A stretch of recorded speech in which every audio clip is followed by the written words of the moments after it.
Good. No Hello, everyone. purple. Welcome to Developing Palates. I'm Aaron Lewis, coming to you from the Drew Estate Studios. With me today is Jiunn, Lou, Seth, guys from the Villager Cigar Studios. John McTavish, how you guys doing? Viva la Libertad. Where we buy these cigars that we're about to talk about? We picked them up from Blue Smoke of Dallas. Yeah, Blue Dallas. Smoke. So yeah, if you're in the Dallas area, make sure you stop in, say Get a little- hello to Jay Davis, and purchase some cigars. Get a little barbecue, get some cigars, you know. John, you were Get a down little- you were down where, Houston? It's not Texas. I was down in Dallas, Houston. but- Yeah, it's not. If I tell you what, if it was Dallas, I would have totally gone. But I think Dallas and Houston are like 3.5, 4 hours apart. Yeah, they're not. Yeah, Big not state. anywhere near. just each because other. you say you're in Texas, you're not really in Texas. Maybe No. you might be another state away from another city in Texas. So Dude, even Houston, like I went from my hotel to the lounge, and it was 45 minutes just to get to the lounge, and I'm like, yeah, this is like being in Calgary. This is huge, huge. June, don't all your exes live in Texas? They do now. No. Do we still have June? Is he still there? yeah, he didn't know you were talking to him. Yeah, he didn't. Oh, I sorry. can't even see his ears, man. I was It's like the opposite of Princess Leia. Inverted. No Texas members Inverted. on June's side because I don't know. What is Texas known for? Guns and Republicans? Barbecue, Oil and Mexican- oil and barbecue Mexican cattle. food, Cattle. Oil and oil, yeah. Losing Man, that sounds good. Losing to Oklahoma. in If it football. wasn't so freaking hot and humid in Texas, I would love to live in Texas. It's pretty hot and humid in Texas. Yeah. If Skip Yeah. can live there, you can live there. Nah. Austin's very different, though. It's hot and humid in Austin. Oh, that Yeah, is true. Skip's whole an state is international hot man of and mystery. humid as Actually, shit. Skip's everywhere and anywhere. And that is the weather forecast for Texas, y'all. There you go. There you go. All right. All right. So today we're All talking right. about the La Galera 85th anniversary Jochy Blanco version. He turned 85. No, it's just for the company. I don't He know. looks good for He looks good for 85. Yeah. It's a handsome man. This cigar is a Toro 6x52. Comes out of the Tabacalera Palma factory in the Dominican Republic.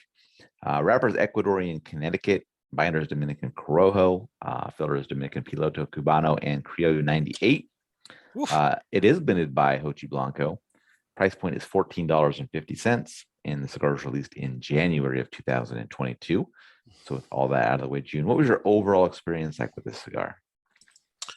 I thought it was good.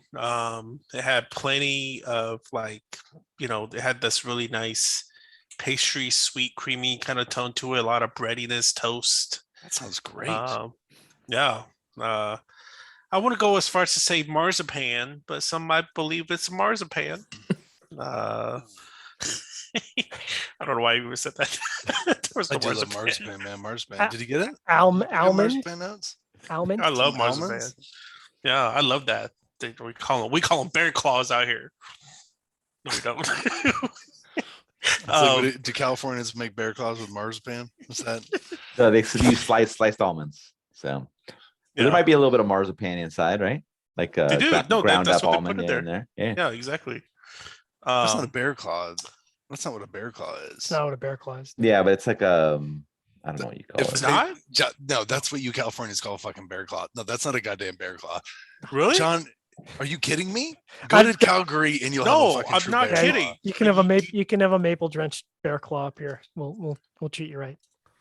That is not a that is Wow, not a bear this is claw. seriously, this is news to me.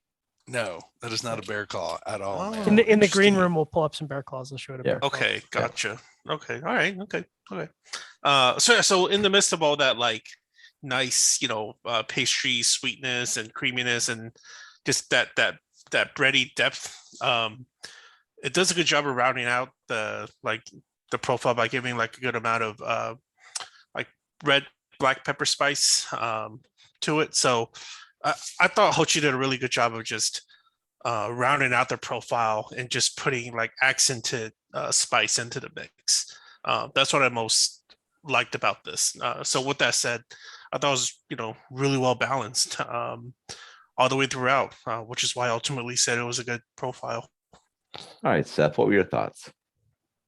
Yeah, I mean, listen, I thought it really kind of was delivering some classic Connecticut qualities, especially with some Dominican tobacco. It was peppery, it was cream, tobacco, there was cedar, medium in strength and body. It had like this lemon cream quality in the first third.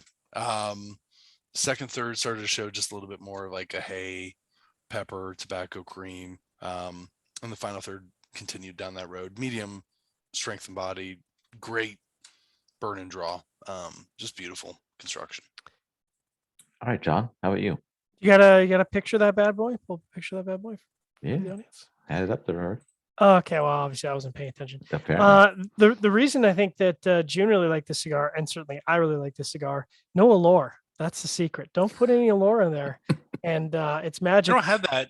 Hochi doesn't have that. He doesn't source it because he's No. like, this is bullshit. He's like, this is bullshit tobacco. I'm not going to use Meanwhile, it. his cousin loves it. Loves it. Yeah.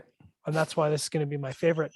I enjoyed this cigar. What I really liked about this, there's a few things I really liked about this. First of all, it's still Connecticut at its core. So it's still got that kind of hay components and sweetness of a Connecticut.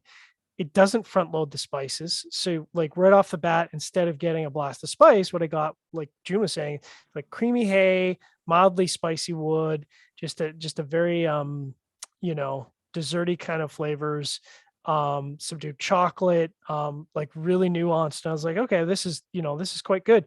And the second third, that's when the spices came through, and it was like medium strength spices. So there's, some spice, but not overwhelming. Toasted cedar, again, more with the hay, a little bit of earth, a little bit of chocolate. And I was like, this is great. Like, this is a good cigar, and it's got really nice evolution. It's, it's not front loaded. And the last third didn't have the same level of complexity, but I think stayed true to classic Connecticut, a little bit of baking spice, hay, chocolate, sweetness. That's checks all the boxes for me. Burn was perfect. Draw was perfect. I don't know what more you can ask. That's a good cigar for me. Aaron? Yeah, for me, the cigar started with toasted cedar, dry hay, and mid-level black pepper. Got some dry earth that joined in pretty quickly, and then some light creaminess a bit later. And the second third saw the creaminess depart, and then the final third saw the toast build up and transition to char, along with the mintiness that kind of joined in as the cigar heated up. Construction was perfect for me. This is probably one of the rare times where we all scored construction perfect across the board, so that's cool. But I'm going to contradict what Jiunn said. With what I wrote in my review was that I thought the cigar was a bit raw, kind of some in-your-face flavors, never really finding any balance. I know Jiunn found a lot of balance, so it just was definitely different for us.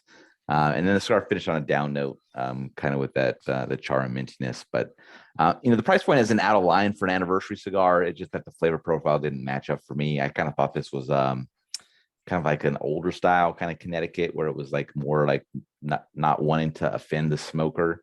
And not thinking that the smoker would ever get to the final third where it kind of starts to get hot and stuff like that. So I was a bit bummed by that, but looking forward to the broadleaf version. Gonna see how that one works out. But how much was this again? $14.50. Yeah, that's about right for an anniversary. Yeah, it's not a bad price for like, if you look at it. Yeah, for a 6x52 anniversary. No. So getting to the scores for the top with Jiunn at 7.17. John was next at 6.82. Seth gave it a 5.75. I gave it a 5.4. So Jiunn had that 7.17 matchup for you. Great. If you guys agreed with me, we probably hit top 25, but no. Thanks, guys. Oh, all right, John, 6.82.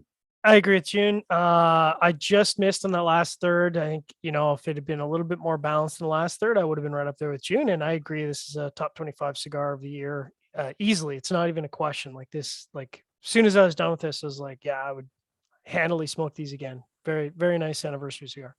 Yeah, I thought that exactly. The thought of this will hit top 25 for me for sure. All right, Seth, how about you? Where in top 25? Not sure. Number 6. Probably top 10 based on this score. For you, 11, Jiunn? 11 Jiunn? I take that back. All right, Seth, Seth, please tell us about your experience. Tell us about your score. 5.75, man. I was just like, not impressed. I Just goes to don't show get you that you can't Wait, go ahead, John. You I don't get you, man. Like it's a Oh, my Dominican palates. cigar. I'm like, we're gonna be on the same page because it's a good Dominican cigar. But no, because it's a good Dominican cigar, you Nope. hate it. When it's a bad Dominican cigar, you love it. I Oh, don't yeah. understand. I It's don't not a get it. Davidoff. It doesn't even have to do Davidoff because there's times where you guys what was it, the Davidoff Puro Dominicana that Yeah. y'all loved, and I couldn't stand it. He I was like, hated it. It was a little too Dominican for me. My 5.4 matches it well. It was a below average flavor profile, but that perfect construction kept it above, kept it in that 5. So yeah, just not wasn't a Connecticut for me. So I'll just kind of pass on it, let you guys have it.